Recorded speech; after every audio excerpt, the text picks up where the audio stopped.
2 मई को होगी Congress working committee की बैठक। कांग्रेस अध्यक्ष मल्लिकार्जुन खड़गे की अध्यक्षता में होगी बैठक। जातिगत जनगणना के फैसले सहित कई मसलों पर होगा मंथन।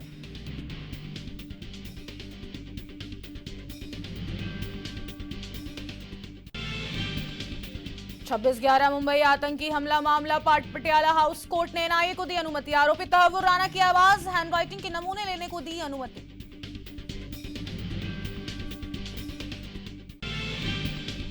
भारत में मौजूद पाकिस्तानी नागरिकों को बड़ी राहत। पाक नागरिकों की वापसी की समय सीमा बढ़ी। अभी भी अटारी बॉर्डर से लौट सकते हैं पाकिस्तानी।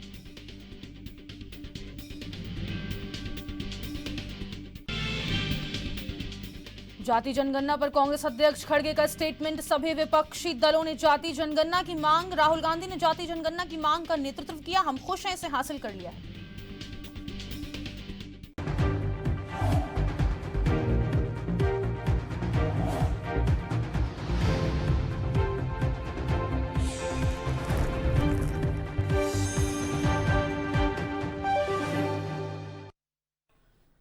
नमस्कार, स्वागत है आपका एएनबी न्यूज में। आपके साथ हूं मैं सदफ फातिमा। बुलेटिन की शुरुआत करेंगे। लोकसभा चुनाव से पहले विपक्ष और खासकर राहुल गांधी जातीय जनगणना की मांग कर रहे थे और बीजेपी इस पर कोई स्पष्ट जवाब नहीं दे रही थी। लेकिन अब मोदी सरकार ने जातीय जनगणना कराने का बड़ा राजनीतिक कदम उठाया है। यह ऐलान उस समय किया गया जब बिहार विधानसभा चुनाव नजदीक है और जानकार मानते हैं कि इस फैसले से चुनाव पर बड़ा असर पड़ेगा। कैबिनेट मीटिंग के बाद जब मंत्री अश्विनी वैष्णव ने जातीय गणना का ऐलान किया तो यह सबको चौंका गया। विपक्ष ने इसका स्वागत किया, लेकिन जानकारों के मुताबिक केंद्र सरकार ने यह फैसला लेकर विपक्ष का एक बड़ा मुद्दा छीन लिया है। इससे एनडीए को चुनाव में फायदा हो सकता है, क्योंकि लोग हमेशा देने वालों को ज्यादा पसंद करते हैं।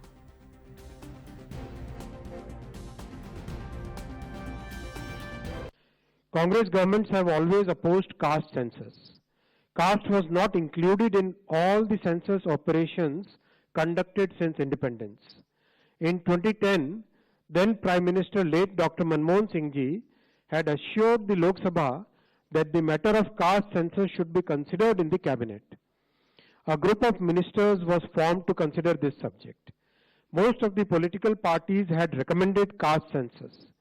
Despite this, Congress government decided to conduct only a survey of caste instead of a caste census. That survey is known as SECC. हमने कहा था कि कास्ट सेंसस को हम करवा के छोड़ेंगे और हमने ये भी कहा था कि 50% की जो कैप है, जो आर्टिफिशियल दीवार लगा रखी है, उसको भी हम तोड़ के हटाएंगे। पता नहीं क्या हुआ, सडनली 11 साल बाद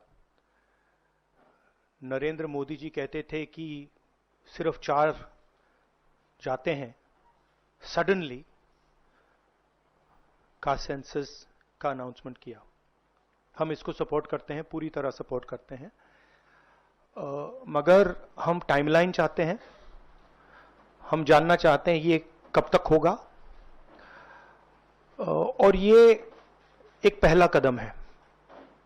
तेलंगाना एक मॉडल बना है कास्ट सेंसस के लिए।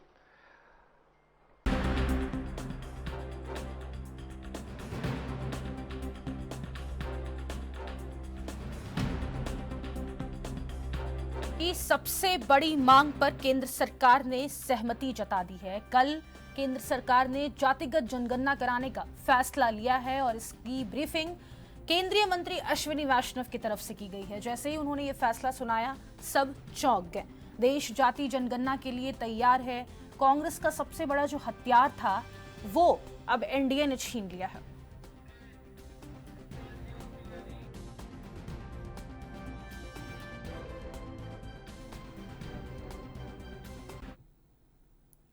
रुक कर लेते हैं दिल्ली से संवाददाता राजीव तिवारी का। राजीव, देखिए, जिस तरीके से जातिगत जनगणना का कल फैसला लिया गया है, सबसे पहले तो हमारे दर्शकों को बताइए केंद्र सरकार का ये पूरा फैसला क्या है।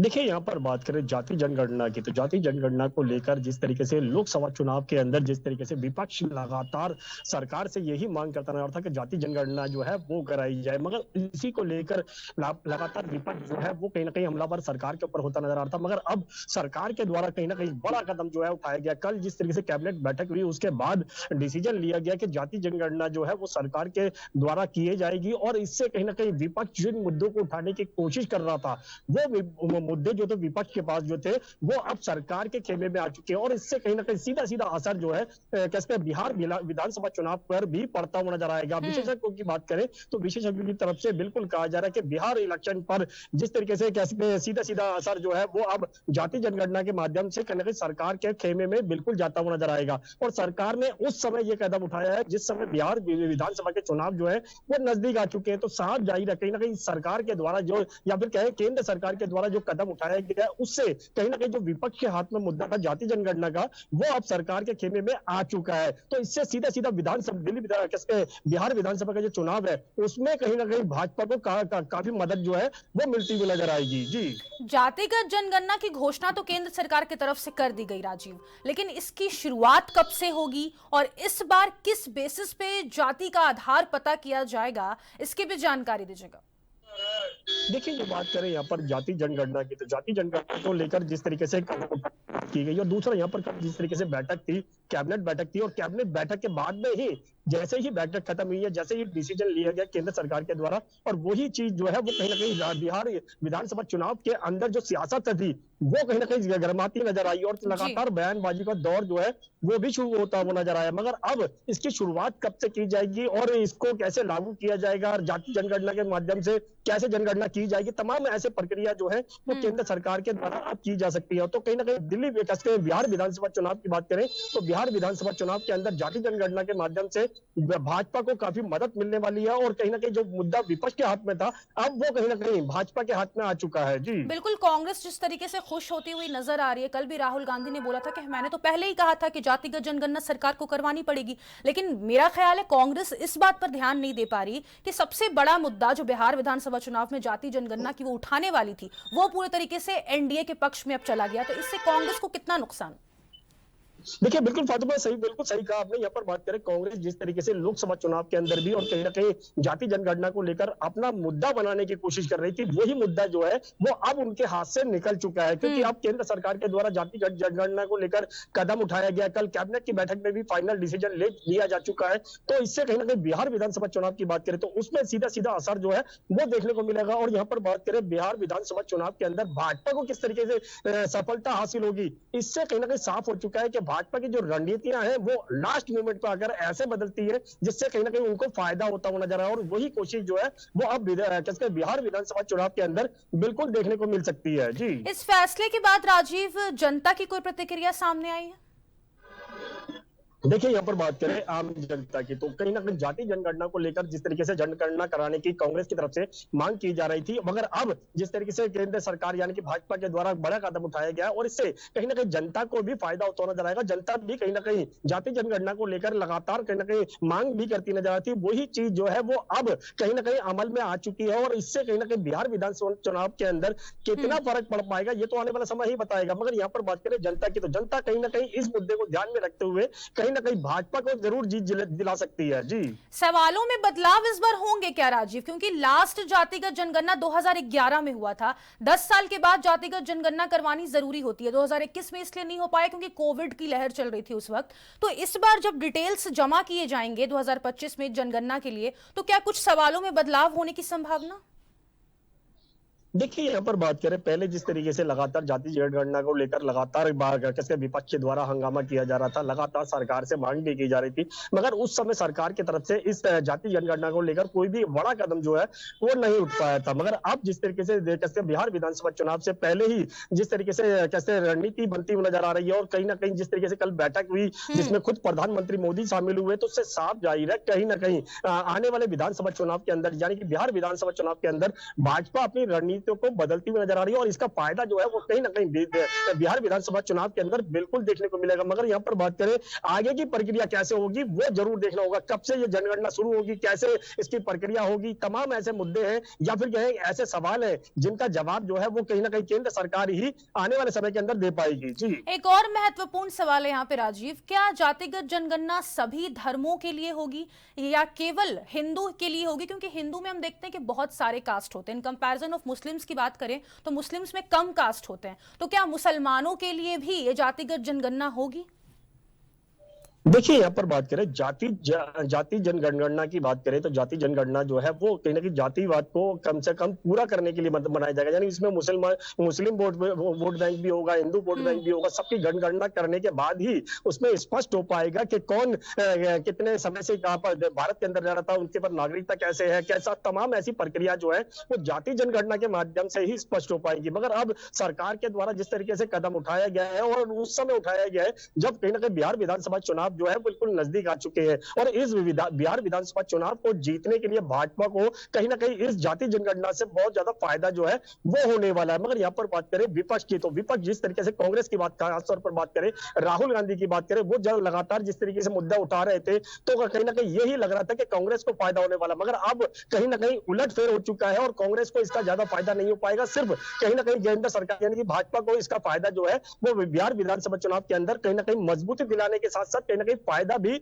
दिलाता हुआ नजर आएगा। जी, केंद्र सरकार की इस घोषणा के पीछे केवल एक मंशा हम मान सकते हैं कि बिहार में अक्टूबर नवंबर में विधानसभा चुनाव होने, या फिर अचानक ये फैसला सुनाने के पीछे कोई और मंशा? राजीव देखिए यहाँ पर एक चीज स्पष्ट है। यहाँ पर बात करें केंद्र सरकार की, तो केंद्र सरकार की तमाम ऐसी रणनीतियां रहती हैं जिसके तहत कहीं ना कहीं वो अपने आप को सफल बनाने की पूरी कोशिश की जाती है और जनता की नजरों में वही चीज मानी जाती है जो कहीं ना कहीं सरकार के द्वारा उनके हित में कार्य करती है। और जाति जनगणना के माध्यम से कहीं ना कहीं जनता के बीच में सरकार का जो हित होगा या फिर कहें जो जनता का हित होगा वो कहीं ना कहीं सरकार के द्वारा किया जा रहा है। मगर यहाँ पर बात करें जिस तरीके से बिहार विधानसभा चुनाव की, तो बिहार विधानसभा चुनाव के अंदर भाजपा अपने आप को और ज्यादा मजबूती के तौर पर रखती हुई नजर आएगी। और जहां तक की बात करें नीतीश कुमार की, तो नीतीश कुमार जरूर कहीं ना कहीं भाजपा के गठबंधन दल रहे हैं तो उनको भी इसका सीधा सीधा फायदा जो है वो होता हुआ नजर आएगा। अगर गठबंधन नहीं चलता है आगे के समय के लिए तो कहीं ना कहीं दिक्कतें हो सकती है। मगर यहाँ पर अभी तक कहीं ना कहीं फायदा जो है वो केंद्र सरकार के द्वारा भाजपा को जरूर होता नजर आ रहा है और उनके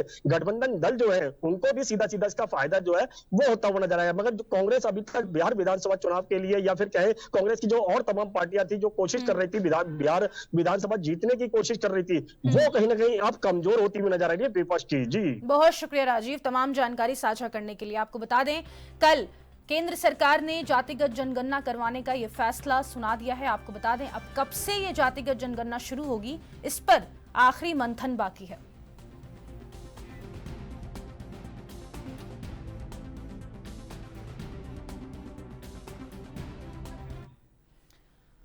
आगे बढ़ेंगे, लखनऊ में समाजवादी पार्टी का जोरदार प्रदर्शन जारी है। यह प्रदर्शन अखिलेश यादव के हवन कार्यक्रम और रामजीलाल सुमन पर हुए हमले के विरोध में किया गया। केसरबाग स्थित जिला मुख्यालय समेत प्रदेश के सभी नगर और जिला मुख्यालयों पर सपा कार्यकर्ता सड़कों पर उतरे। प्रदर्शनकारियों के हाथों में करनी सेवा के गुंडों को करो गिरफ्तार और दलित समाज का अपमान नहीं सहेगा हिंदुस्तान जैसे नारे लिखे पंपलेट थे। सपा कार्यकर्ताओं ने सरकार से दलितों पर हो रहे अत्याचारों पर रोक लगाने की मांग की है। प्रदर्शन के बाद सपा नेता जिलाधिकारी को राष्ट्रपति के नाम संबोधित ज्ञापन भी सौंपेंगे।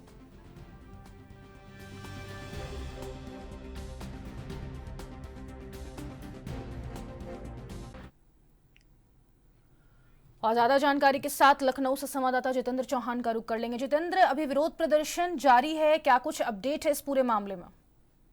देखिए फातिमा, विरोध प्रदर्शन खत्म हो चुका है और समाजवादी पार्टी के राष्ट्रीय महासचिव और आगरा से सांसद रामजीलाल सुमन को जिस तरह से करनी सेना द्वारा हमला किया गया उसके बाद फिर एक बार उनकी गाड़ियों पर टायर या ईंटें फेंकने का काम किया गया था और उसको लेकर आज समाजवादी पार्टी सड़कों पर दिखाई दे रही है। और आज लखनऊ के महानगर समाजवादी पार्टी मुख्यालय से लेकर जिला कलेक्ट्रेट कार्यालय तक समाजवादी पार्टी के कार्यकर्ताओं नेता ने प्रदर्शन जताने का काम किया और हाथों में तकबीर लेकर जो पीडीए का अपमान को कहीं न कहीं बताने का काम किया और रामजीलाल सुमन की सुरक्षा को लेकर भी राष्ट्रपति के नाम ज्ञापन देने का काम किया।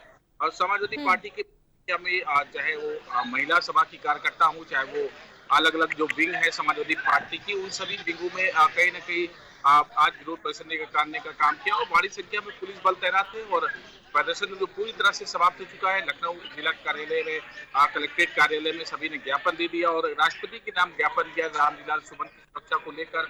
और कर्णी सेना के द्वारा जो हमला किया गया उन पर गिरफ्तारी की मांग को लेकर ये कहीं न कहीं विरोध प्रदर्शन करने का काम किया। और रामलीलाल सुमन पर जिस तरह का हमला हुआ वो पीडीए पर अपमान कहीं न कहीं माना जा रहा है और इसी को लेकर आज समाजवादी पार्टी महानगर कार्यालय में ये बड़ा प्रदर्शन। तो इस प्रदर्शन का यूपी की सरकार पर कितना असर पड़ सकता है जितेंद्र?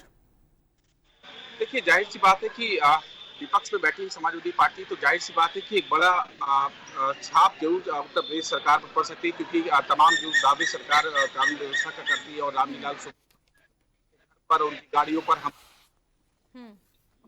असर दिखाई पड़ेगा। और साफ तौर पे कहा सकता है कि असर साफ दिखाई कि बड़ी संख्या में कार्यकर्ता, समाजवादी पार्टी के नेता कार्यकर्ता विरोध प्रदर्शन करते नजर आए और राष्ट्रपति के नाम ज्ञापन देने का काम किया गया है। तो इसलिए साफ ये कहा सकता है कि जिस तरह से तस्वीरें सामने आई, कई बार रामलीलाल सुमन के पहले घर पर कर्णी सेना का हमला करता है, फिर गाड़ी पे उन पर हमला होता है, तो ये साफ ये कहा सकता है कि देश की कानून व्यवस्था पर इस प्रश्न खड़ा करता है और इसको लेकर विपक्ष में लगातार सवाल करने का काम कर रहे हैं। जहाँ रामलीलाल सुमन पर हमला होता है तो लगातार अखिलेश यादव प्रेस कॉन्फ्रेंस में भी इस बात को कहते हैं कि रामलीलाल सुमन पर हमला बर्दाश्त नहीं किया जाएगा और कर्णी सेना जिस तरह की कर्णी सेना का साफ तौर पर कहना है कि जब तक रामलीलाल सुमन माफी नहीं मांगते तब तक ये हमला या उन पर जो कह सकते हैं कि वो बरसतू जारी रहेगा। लेकिन अभी तक किसी प्रकार की कोई कार्रवाई नहीं हुई। आगरा में जिस तरह की चीजें देखने को मिली उसमें भी हालांकि पुलिस ने उनको गिरफ्तार किया, लेकिन कुछ ही घंटों बाद उन्हीं को सबको वापस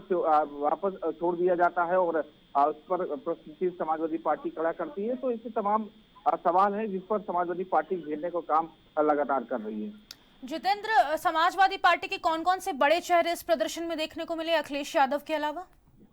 देखिए, अखिलेश यादव नहीं, महानगर इकाइयां थी, जिले की इकाइयां थी, जिसमें कह सकते हैं कि महिला सभा के, छात्र सभा के और मुलायम सिंह यूथ ब्रिगेड के तमाम जो नेता कार्यकर्ता वो कहीं ना कहीं मौजूद रहे और पूर्व विधायक भी कहीं ना कहीं इसमें मौजूद रहे और साफ ही कहा सकता है कि एक बड़ा विरोध प्रदर्शन था जिसको समाजवादी पार्टी आज सड़कों पे दिखाई दी। रामलीलाल सुमन पर जिस तरह का हमला हुआ उस हमले को लेकर कहीं ना कहीं समाजवादी पार्टी आज सड़कों पे दिखाई दी। जब राष्ट्रपति को एक ज्ञापन सौंपा जाएगा तो उसके बाद क्या कुछ बड़ी कार्रवाई हो सकती है इस पूरे मामले पर?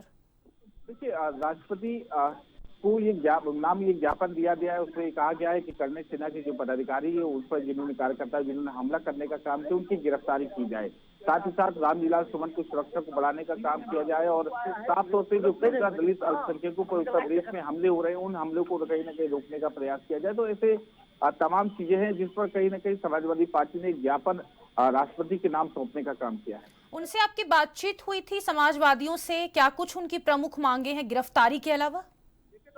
देखिए, समाजवादी पार्टी के प्रवक्ता है दीपक रंजन और साफ तौर पर उन्होंने कहा कि हमारी जिस तरह से पीडीए का अपमान किया जा रहा है, क्योंकि ये पिछड़ा समाज से आने वाले हैं रामलीलाल सुमन और इस तरह का हमला उस पर बर्दाश्त नहीं किया जाएगा। साथ ही साथ उनकी गिरफ्तारी किया जाए, जो लोग हमला करने वाले हैं उनकी गिरफ्तारी पुलिस नहीं कर रही है और उत्तर प्रदेश सरकार का पूरा संरक्षण है और कर्णी सेना को शायद इसीलिए गिरफ्तारी नहीं की जा रही है। राष्ट्रपति के नाम जहां ज्ञापन में उन्होंने गिरफ्तारी की मांग की है तो वहीं रामलीलाल सुमन की जो सुरक्षा है उसको लेकर भी कहा गया कि उनकी सुरक्षा को बढ़ाने का काम किया जाए। साथ ही साथ और ऐसी तमाम जो मांगे हैं उस पर कहीं ना कहीं आज समाजवादी पार्टी ने ज्ञापन देने का काम किया। बहुत शुक्रिया जितेंद्र तमाम जानकारी साझा करने के लिए। तो आपको बता दें, समाजवादी पार्टी का लखनऊ में लगातार हल्ला बोल जारी है। ये प्रदर्शन अखिलेश यादव के हवन कार्यक्रम और रामलीलाल सुमन पर हुए हमले के विरोध में किया गया है। लगातार यहाँ पर सरकार को चेतावनी दी गई है कि दलितों का अपमान नहीं सहा जाएगा और कर्णी सेना के गुंडों को गिरफ्तार करने की भी यहाँ पर मांग की गई है।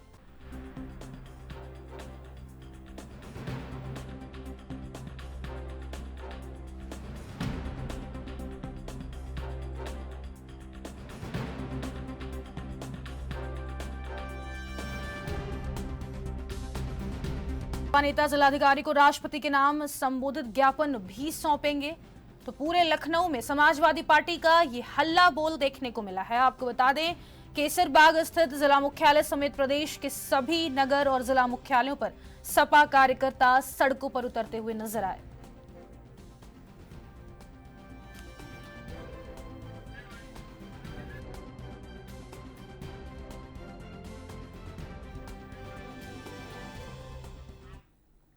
और इसी खबर पर और जानकारी दे रहे हैं संवाददाता रविंद्र सेजवाल। रविंद्र, आपके पास क्या अपडेट प्रदर्शन को लेकर?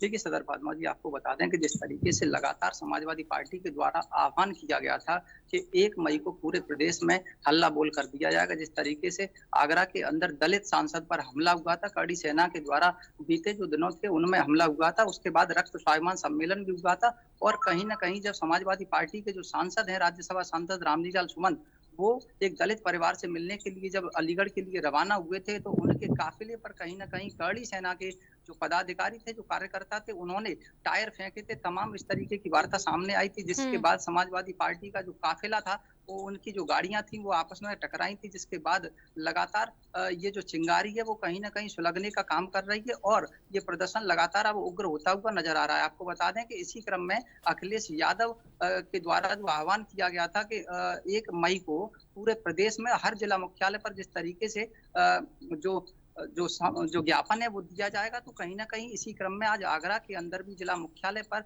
डीएम को राष्ट्रपति द्रौपदी मुर्मू के लिए जो है ज्ञापन भेजा है, जिसमें लगातार यहाँ जिला अध्यक्ष श्री कृष्ण वर्मा और जो जिला उपाध्यक्ष हैं सुधीर दुबे, साथ ही साथ अल्पसंख्यक मोर्चा के जो जिलाध्यक्ष हैं आदिल मिर्जा बेग के द्वारा यहाँ जिलाधिकारी को राष्ट्रपति के नाम जो है ज्ञापन सौंपा है। और इसमें साफ तौर पर देखा गया है जिस तरीके से समाजवादी पार्टी के कार्यकर्ता यहाँ हजारों की संख्या में आगरा के अंदर सड़कों पर उतरे हैं और उतरने के बाद उन्होंने कड़ी सेना मुर्दाबाद के नारे लगाए हैं, साथ ही साथ तमाम इस तरीके की नारेबाजी की गई है। कहीं ना कहीं आंदोलन उग्र होता हुआ नजर आ रहा है। हालांकि आज 1 मई को जिस तरीके से पुलिस प्रशासन आगरा के अंदर पूरी तरह से अलर्ट है, हालांकि उन्हें रोकने का प्रयास भी किया गया, लेकिन समाजवादी पार्टी के कार्यकर्ताओं ने बड़े ही शांतिप्रिय ढंग से जिलाधिकारी को यहाँ ज्ञापन सौंपने का कार्य किया है। तो जिस तरीके से देखा जा रहा है कि प्रदर्शन लगातार उग्र होते जा रहे हैं। दलित सांसद पर जिस तरीके से हमला अलीगढ़ जाते समय हुआ, वहां कहीं ना कहीं किसी की जान भी जा सकती थी। ऐसे में जब गाड़ियां दौड़ रही थी सड़कों पर, तो अचानक से जो काफिला था उस पर कड़ी सेना के जो पदाधिकारी थे उन्होंने टायरों की फेंकाई की थी गाड़ियों पर, जिसके लेकर जो है गाड़ियां आपस में टकरा गई थी, जिसमें कहीं ना कहीं तमाम गाड़ियां जो है क्षतिग्रस्त हुई थी। तो देखा जा रहा था कि जिस तरीके से इसका संज्ञान जो सूबे के पूर्व मुखिया थे, पूर्व मुख्यमंत्री अखिलेश यादव, समाजवादी पार्टी के जो राष्ट्रीय अध्यक्ष हैं, उन्होंने इसका संज्ञान लिया था और प्रदेश व्यापी 1 मई को हल्ला बोल करने की चेतावनी दी थी। और उसी क्रम में आज लगातार सभी जिला मुख्यालयों पर अलग अलग रविंद्र, क्या इस पर कोई गिरफ्तारियां हो सकती है बाद में? इस प्रदर्शन के बाद क्या कोई गिरफ्तारी हो सकती करनी सेना के गुंडों की?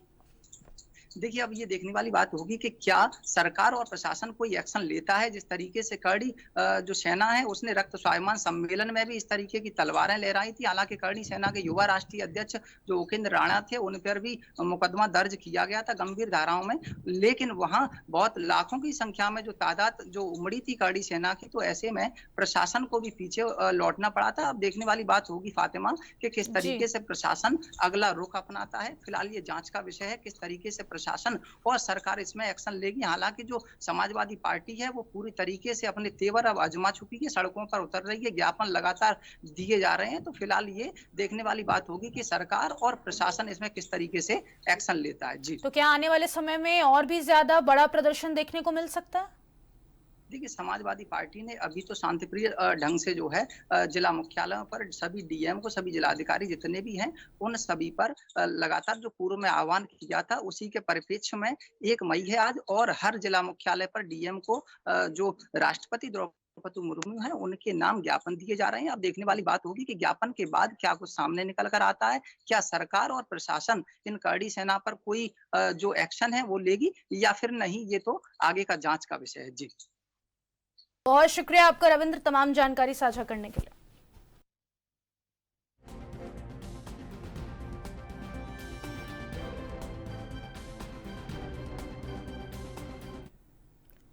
वक्त हो गया एक छोटे से ब्रेक का, फौरन लौटेंगे। आप बने रहे एएनबी न्यूज के साथ।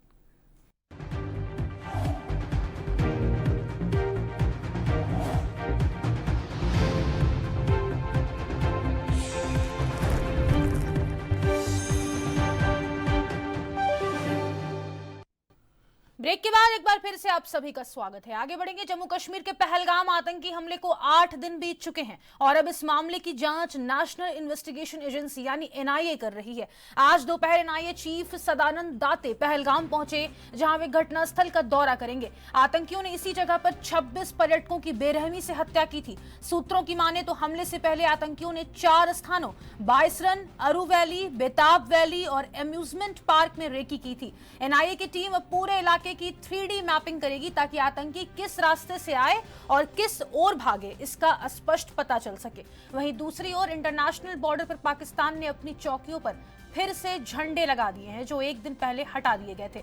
इस बीच प्रधानमंत्री शहबाज शरीफ ने अमेरिका से भारत पर जिम्मेदार रवैया अपनाने का दबाव बनाने की अपील की है। अमेरिकी विदेश मंत्री मार्को रूबियो ने प्रधानमंत्री शरीफ और भारतीय विदेश मंत्री एस जयशंकर से फोन पर बात की और पहलगाम हमले की निंदा करते हुए कहा कि आतंकवाद के खिलाफ लड़ाई में अमेरिका भारत के साथ है। भारत ने पाकिस्तान के लिए अपना एयरबेस बंद कर दिया, जिससे पाकिस्तानी फ्लाइट्स 23 मई तक भारतीय एयर स्पेस का उपयोग नहीं कर सकेंगी। इसके अलावा पाकिस्तान ने लगातार सीज फायर उल्लंघन किया है और भारत ने 16 पाकिस्तानी यूट्यूब चैनलों को भी बैन कर दिया। भारत में हानिया आमिर, माहिरा खान और अली जफर जैसे कई पाकिस्तानी कलाकारों के इंस्टाग्राम अकाउंट भी ब्लॉक कर दिए गए हैं। बुधवार शाम यह एक्शन लिया गया।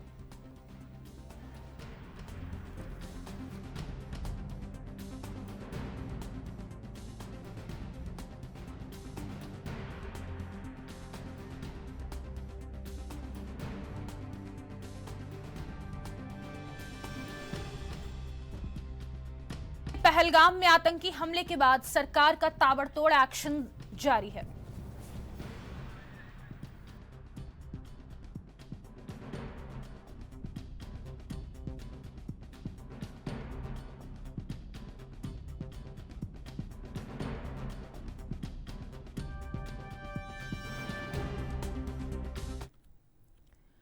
भारत के उपराष्ट्रपति जगदीप धनखड़ आज अपनी पत्नी सुदेश धनखड़ के साथ लखनऊ पहुंची हैं। वहीं अमौसी एयरपोर्ट पर उनका स्वागत उत्तर प्रदेश की राज्यपाल आनंदीबेन पटेल और मुख्यमंत्री योगी आदित्यनाथ ने किया।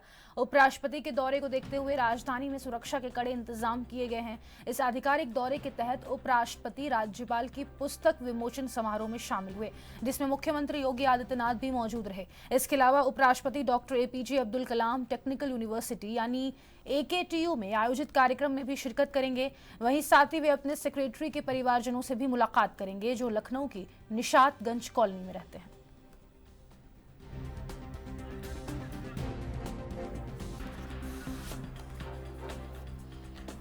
ज्यादा जानकारी के साथ वरिष्ठ संवाददाता आनंद मिश्रा का रुख कर लेंगे। आनंद, आज उपराष्ट्रपति जगदीप धनखड़ अपनी पत्नी के साथ लखनऊ पहुंचे हैं।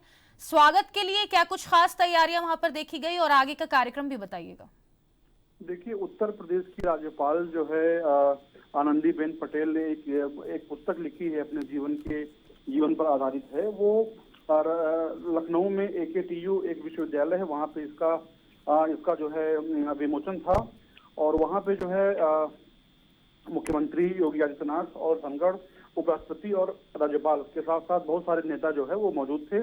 वहाँ पे मुख्यमंत्री योगी आदित्यनाथ ने बहुत ही महत्वपूर्ण बयान दिया है। उन्होंने जो है उन्होंने कहा है कि जब तक जीवन में चुनौती नहीं होती है तब तक जीवन का जो सार होता है वो पूर्ण नहीं होता है। तो मुख्यमंत्री ने जो राज्यपाल की जो बुक है, जो उनकी जो जीवन पे आधारित किताब है, उसके स्वरूप पे जो उसमें चीजें लिखी गई है कि राज्यपाल आनंदीबेन पटेल का जो जीवन है वो कैसे रहा है, पहले एक शिक्षिका के रूप में, उसके बाद एक प्रिंसिपल के रूप में, उसके बाद फिर जो पॉलिटिकल उनका जो क्षेत्र रहा है, और उसके बाद आज जो है उत्तर प्रदेश जैसे इतने बड़े जिले, इतने बड़े प्रदेश में जो है उत्तर प्रदेश जिसमें 75 डिस्ट्रिक्ट हैं, तो इतने बड़े राज्य का जो है राज्यपाल होना बहुत ही बड़ी उपलब्धि है। और जीवन में जब संघर्ष नहीं होता है तो वो जीवन नहीं होता है। इसका पूरा का पूरा जो एक सार था वो इस किताब में वर्णित है और वो AKTU का जो विश्वविद्यालय है वहाँ पे मुख्यमंत्री ने ये सब बातें कही हैं। जी, तो वो अपने लखनऊ के जो निशातगंज कॉलोनी में है, उनके सेक्रेटरी के परिवारजनों से मुलाकात भी करने वाले हैं। उसको लेकर वहाँ पर क्या तैयारियां सुरक्षा की? देखिए, राजधानी लखनऊ में सुरक्षा व्यवस्था बहुत ही चाक चौबंद है। उपराष्ट्रपति धनखड़ यहाँ पे मौजूद हैं और चप्पे पे जो सुरक्षा व्यवस्था है, क्योंकि राजधानी लखनऊ जो है यहाँ पे बहुत सारे VVIP रहते हैं, सुरक्षा व्यवस्था, यहाँ मुख्यमंत्री रहते हैं, तो सुरक्षा व्यवस्था चप्पे चप्पे मौजूद है। और आज सुरक्षा विशेष है क्योंकि राजधानी लखनऊ में जो है उपराष्ट्रपति मौजूद है। तो अभी जो है वो जाके मिलेंगे और मिलने के बाद जो है वहाँ पे हो सकता है कुछ बयान जारी करें। लेकिन मुख्यमंत्री का जो आज का कार्यक्रम था वो AKTU में जो राज्यपाल की किताब लिखी गई है वो बहुत ही महत्वपूर्ण किताब है, उसको लोगों को पढ़ना चाहिए। और जीवन में अगर संघर्ष नहीं है तो संघर्ष नहीं है तो जीवन नहीं है। ये सारी बातें जो है जो मुख्यमंत्री ने वहाँ पे सारगर्भित की, ये बहुत ही जो चीजें बताई हैं वो बहुत ही विशेष है। तो इसके दौरान जो है क्योंकि जो राज्यपाल आनंदीबेन पटेल का जो जीवन रहा है एक मुख्यमंत्री के तौर पे, गुजरात की मुख्यमंत्री के तौर पे, क्योंकि वो पहली महिला मुख्यमंत्री थी गुजरात की, और उसके बाद जो है उत्तर प्रदेश जैसे इतने बड़े राज्य का राज्यपाल होना, इतने लंबे कार्यकाल में जो है उन्होंने पूरा अपना जीवन जो है इस पुस्तक में वर्णित किया है, लिखा है। तो ऐसी किताब को पढ़ना चाहिए। और आज इसी किताब के विमोचन के लिए जो है वो उपराष्ट्रपति जो है वो मौजूद हैं और अभी इसके बाद मिलने जाएंगे। जी, कितने बजे उनके लौटने का कार्यक्रम है आनंद? देखिए, शाम को लौटने का कार्यक्रम है 5:30 बजे के आसपास, लेकिन अभी जो है लोग उनसे मिल रहे हैं और जो है मुख्यमंत्री भी अभी साथ में थे AKTU में।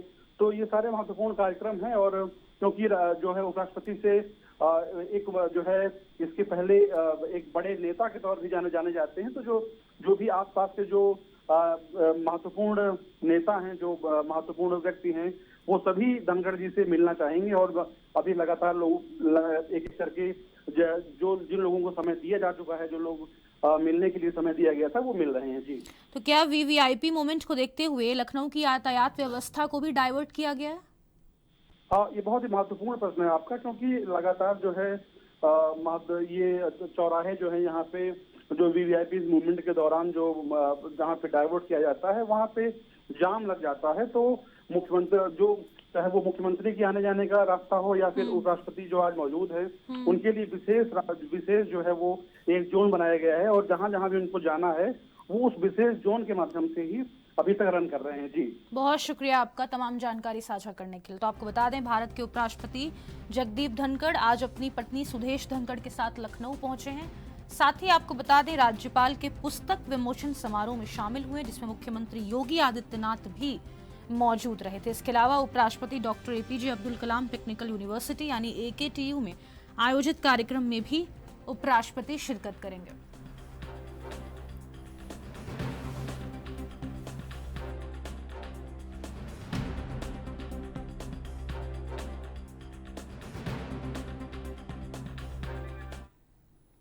एक छोटे से ब्रेक के लिए रुक रहे हैं यहाँ पे, फौरन लौटेंगे। आप बने रहे ANB न्यूज के साथ।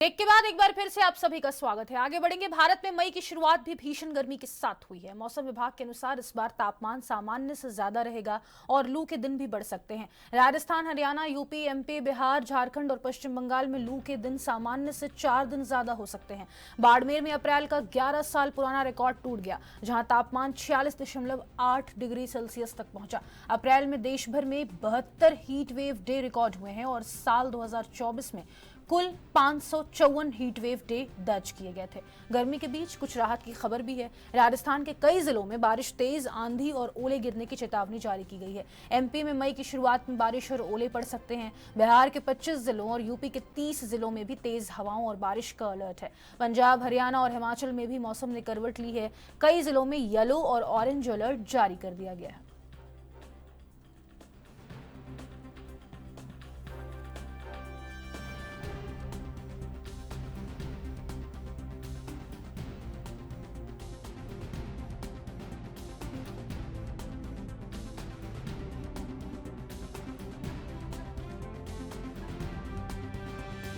भर में मौसम का मिजाज बदला हुआ नजर आ रहा है। आपको बता दें, भारत में मई की शुरुआत भी भीषण गर्मी के साथ हुई है। मौसम विभाग के अनुसार इस बार तापमान सामान्य से ज्यादा रहेगा और लू के दिन भी बढ़ सकते हैं।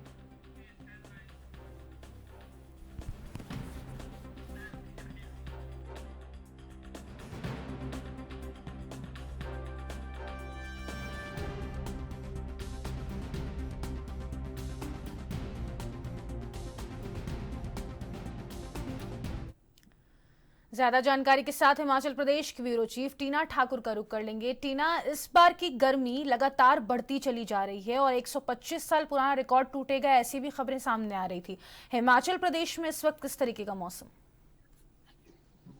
फातिमा, देखिए, हिमाचल में पिछले दिनों की बात करें तो लू यहाँ पे खूब चली है, काफी गर्मी यहाँ पे लोगों ने महसूस की। लेकिन अगर हम आज की बात करें, आज से जो है मौसम यहाँ पे करवट बदली है, पश्चिमी विक्षोभ यहाँ पे सक्रिय हुआ है और 1 से 6 मई तक हिमाचल में लोगों को राहत है, क्योंकि जो निचले और मध्यम इलाके हैं वहाँ पे मध्यम से हल्की बारिश बताई गई है मौसम विभाग की तरफ से, और जो ऊंचाई वाले इलाके हैं वहाँ पे हल्की दरमियाना सी बर्फबारी यहाँ पे देखने को मिल सकती है। साथ ही आपको बताएं कि यहाँ पे जो मौसम है इस वक्त, जो शिमला की हम बात करें, कांगड़ा की बात करें, तो कई स्थानों पर जो है बारिश की संभावना यहाँ पे बनी हुई है। सुबह से मौसम यहाँ पे हालांकि ये नहीं कह सकते कि बहुत खराब है, लेकिन बादल जो है आसमान में लगातार छाए हुए हैं और जो तापमान है उसमें भी यहाँ पे 2 से 3 डिग्री की गिरावट है वो दर्ज की गई है।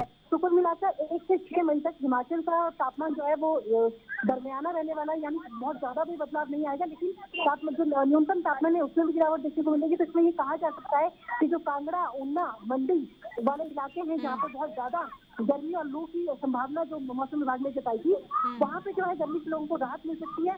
और इस दौरान देखिए फातिमा, ये कहा गया था मौसम विभाग की तरफ से कि जो 1 से 6 मई है इस दौरान तूफान यहाँ पे चल सकता है कई क्षेत्रों में, और 50 से 60 किलोमीटर की रफ्तार से जो है अंधड़ यहाँ पे चल सकता है, बारिश यहाँ पे हो सकती है। तो फिलहाल मौसम यहाँ पे खराब बना हुआ है और सेब उत्पादकों के लिए काफी समस्या है, क्योंकि अगर ओले पड़ते हैं या बहुत ज्यादा तेज हवाएं यहाँ पे चलती हैं तो जो फूलों की सेटिंग हो रही है उस पर यहाँ पे फर्क पड़ सकता है। और निचले इलाकों में अगर बहुत ज्यादा बारिश यहाँ पे देखने को मिली तो गेहूं की जो फसल है जो कटाई के लिए बिल्कुल तैयार है, वहाँ पे फर्क देखने को मिल सकता है। फिलहाल फातिमा, हम ये कह सकते हैं कि हिमाचल में 1 से 6 मई तक लोगों को राहत मिल सकती है, फुहारें यहाँ पे पड़ सकती हैं और मौसम जो है दरमियाना यहाँ पे बना रह सकता है। बहुत ज्यादा गर्मी की संभावना यहाँ पे 1 से 6 मई के बीच मौसम विभाग ने नहीं जताई है और मौसम विभाग के अनुसार 1 से 6 मई तक जो है आसमान में बादल छाए रहेंगे और कई जगह पर जो है बारिश हो सकती है और जो बहुत वाले ऊंचाई वाले इलाके वहाँ पे दरमियाना जो है बर्फबारी देखने को यहाँ पे मिल सकती है। लगातार जब तेज हवा चलेगी और ये बारिश के बारे में जो आप जानकारी दे रही हैं, इससे बिजली भी बाधित हो सकती है, उसको लेकर क्या तैयारियां? बिल्कुल, देखिए, जब 1 से 6 मई तक का जो अलर्ट है, येलो अलर्ट यहाँ पे तूफान के लिए जारी किया, अंधड़ के लिए जारी किया गया है मौसम विभाग की तरफ से, और उसको देखते हुए प्रशासन जो है लगातार एडवाइजरी भी जारी कर रहा है। पिछले दिनों हमने देखा कि जब 3 जिलों के लिए लू चलने की संभावना यहाँ पे बताई गई थी, स्वास्थ्य विभाग की ओर से एडवाइजरी जारी की गई थी, वैसे ही अभी जो यहाँ पे संभावना जताई जा रही है कि मौसम दरमियाना बना रहेगा। फिलहाल जो सेब उत्पादक और जो किसान है उनके लिए थोड़ी सी चिंता की बात है, बाकी जो लोग हैं उनके लिए कोई बड़ी यहाँ पे चिंता की बात नहीं है। राहत की बात यह है कि गर्मी से निजात मिलेगी, क्योंकि अभी तक जो मौसम बहुत ज्यादा तप रहा था, पहाड़ तप रहे थे, अब जो है तापमान में गिरावट यहाँ पे देखने को मिल रही है और लोग जो है राहत यहाँ पे महसूस कर रहे हैं। तो फिलहाल जो है प्रशासन जो है बिल्कुल अपनी तैयारियों में मुस्तैद है, लेकिन लोगों के लिए कोई बड़ी यहाँ पे जो चिंता वाली बात है वो नहीं है। फिलहाल लोग जो यहाँ पे राहत। ठीक है, बहुत शुक्रिया टीना तमाम जानकारी साझा करने के लिए। तो आपको बता दें, देश भर में लगातार मौसम बदलता हुआ नजर आ रहा है। भारत में मई की शुरुआत भी भीषण गर्मी के साथ हुई है।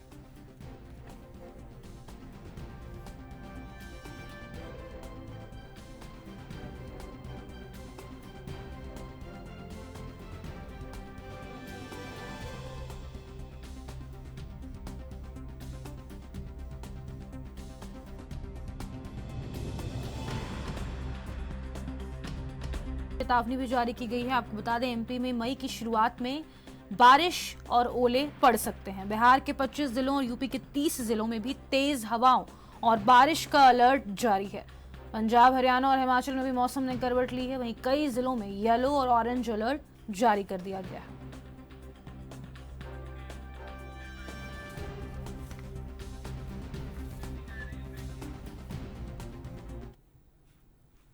और इसी बीच एक बड़ी खबर सामने आ रही है। आपको बता दें, ये बड़ी जानकारी इस वक्त की आप तक पहुंचा रहे हैं। पहलगाम आतंकी हमले को लेकर दायर याचिका पर सुनवाई से इनकार हो गया है। ये बड़ी अपडेट है इस वक्त की। सुप्रीम कोर्ट ने याचिका पर सुनवाई से इनकार कर दिया है।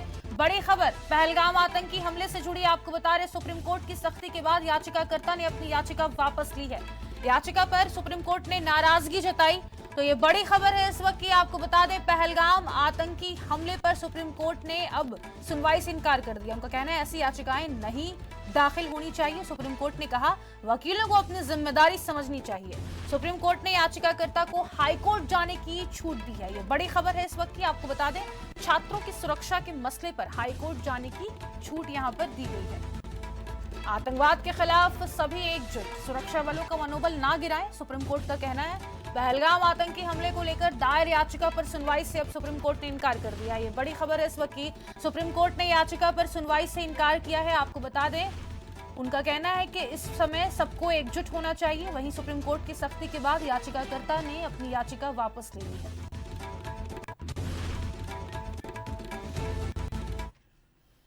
वक्त हो गया एक छोटे से ब्रेक का, फौरन लौटेंगे। आप बने रहे एएनबी न्यूज के साथ।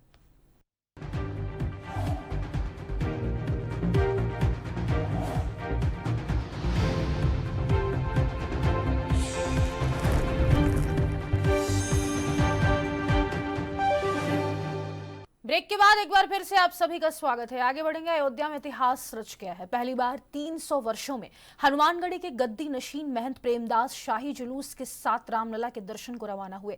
सरयू में स्नान के बाद शोभा यात्रा में पुष्प वर्षा के बीच उन्होंने दर्शन किए। परंपरा थी कि गद्दी मशीन 52 बीघे से बाहर नहीं जाते, लेकिन आज वह रेखा टूटी और नई परंपरा की शुरुआत हुई। महंत ने पहलगाम हमले में मारे गए हिंदुओं के लिए मौन रखा और दोषियों के खिलाफ कड़ी कार्रवाई की मांग की है। संतों ने सरकार से न्याय की अपील की।